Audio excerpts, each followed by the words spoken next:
ಪುರಾಣದಲ್ಲಿ ಉಲ್ಲೇಖ ಆಗಿದೆ ಹನುಮಂತ ಬೆಟ್ಟನೇ ಹೊತ್ಕೊ ಬಂದ ಅಂತ. ಹಾಗಿದ್ರೆ ಅದು ಸುಳ್ಳು ಅಂತ ಹೇಳ್ತೀರ ತಾವು? ಸುಳ್ಳಲ್ಲ, ಅದನ್ನೇ ನಾನು ಇಲ್ಲಿ ಹೇಳ್ತಾ ಇರೋದು. ಸುಳ್ಳಲ್ಲ, ಅದು ರೂಪಕಗಳು. ನಾವು ಪ್ರತಿಯೊಂದನ್ನು ಕೂಡ ಈ ರೀತಿನಲ್ಲಿ ಹೇಳ್ತಾರೆ, ಅಂದ್ರೆ ಒಂದು ಪರಿಕಲ್ಪನೆ ಅಂತ ಹೇಳ್ಬೋದು. ಹೌದು ಹೌದು, ಅವೆಲ್ಲ ಪರಿಕಲ್ಪನೆಗಳು, ರೂಪಕಗಳು. ಆ ರೂಪಕಗಳ ಹಿಂದೆ ನೋಡಿದಾಗ ನಮಗೆ ವಿಷಯಗಳು ಗೊತ್ತಾಗತ್ತೆ.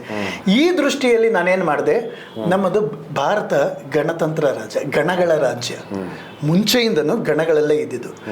ಪ್ರಾಣಿಗಳ ಸಂಕೇತಗಳ ಗಣಗಳು, ಒಂದೊಂದು ಪ್ರಾಣಿಗಳ ಗಣಗಳಿಗೂ ಅಂದರೆ ಬುಡಕಟ್ಟುಗಳು. ನಮ್ಮ ಇಡೀ ಭಾರತ ಪೂರ್ತಿ ಬುಡಕಟ್ಟುಗಳ ಒಕ್ಕೂಟವೇ ಎಲ್ಲನೂ. ಈಗ ಭಾರತ ಅಂತ ನಾವು ಕರಿತಾ ಇದೀವಿ, ಆಗ ಭಾರತವಾಗಿ ಎಲ್ಲಿತ್ತು?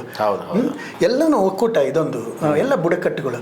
ಆ ಗಣಗಳಿಗೆಲ್ಲನೂ ಅವ್ರಿಗಿದ್ದಿದ್ದ ಲಾಂಛನಗಳು ಏನು ಅಂತಂದರೆ ಪ್ರಾಣಿಗಳು, ಪಕ್ಷಿಗಳು, ಮರಗಳು, ಗಿಡಗಳು, ಎಲ್ಲ ಅರಣ್ಯದ ವಸ್ತುಗಳು.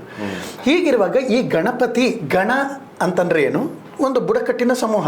ಪತಿ ಅಂತಂದ್ರೆ ಒಡೆಯ, ಗಣಗಳ ಒಡೆಯ ಅವನು. ಹೀಗೆ ಇವನು ಹೇಗೆ ಬಂದಿರಬಹುದು ಅಂತ ಇದೊಂದು ಹೈಪೋಥಿಸಿಸ್.